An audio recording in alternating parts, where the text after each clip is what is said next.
बॉलीवुड के दमदार अभिनेता नसीरुद्दीन शाह ने एक बार दिवंगत अभिनेता राजेश खन्ना को घटिया एक्टर करार दे दिया था। हालांकि इसके बाद उन्होंने उनके परिवार से माफ़ी मांगी और कहा था कि मैं उनकी भावनाओं को आहत करना नहीं चाहता था।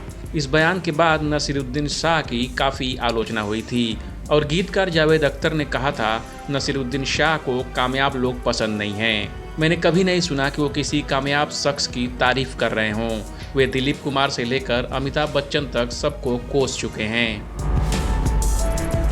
उनकी इस बात से राजेश खन्ना की बेटी ट्विंकल खन्ना भी नाराज हो गई थी और उन्होंने उनसे कहा था, यदि आप किसी जिंदा शख्स की इज्जत नहीं कर सकते तो कम से कम इस दुनिया से जा चुके शख्स की इज्जत कर सकते हैं। इसके बाद नसीरुद्दीन शाह ने राजेश खन्ना के परिवार से माफ़ी मांगी थी। सलीम खान ने भी नसीरुद्दीन शाह के बयान पर ऐतराज़ जताया था। उन्होंने कहा था, राजेश खन्ना अपने ज़माने के सबसे लोकप्रिय थे। उनके घर के बाहर जितनी भीड़ हुई उतनी मैंने कहीं नहीं देखी। वे अपने ज़माने के पहले और आखिरी सुपरस्टार थे। दरअसल नसीरुद्दीन शाह ने अपने एक इंटरव्यू में 70 के दशक को औसत दर्जे की हिंदी फिल्मों की शुरुआत का दशक बताया था। उन्होंने कहा कि हिंदी फिल्मों में साहित्य चोरी के शुरू होने की शुरुआत 70 के दशक में हुई।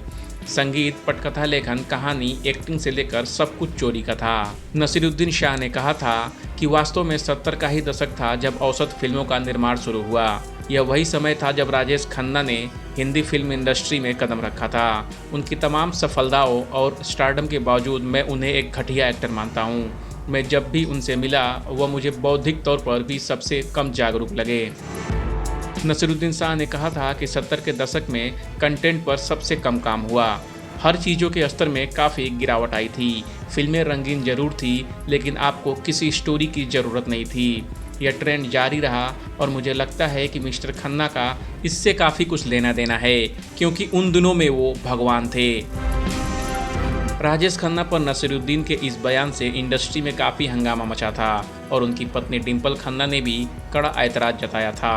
सलीम खान का कहना था कि उन्हें एक साधारण एक्टर कहने वाले को पता होना चाहिए कि बिना किसी एक्स्ट्रा ऑर्डिनरी टैलेंट के कोई इतनी ऊंचाइयों पर नहीं पहुंच सकता है। बॉलीवुड और एंटरटेनमेंट की खबरों के लिए देखते रहिए ABP एंटरटेनमेंट।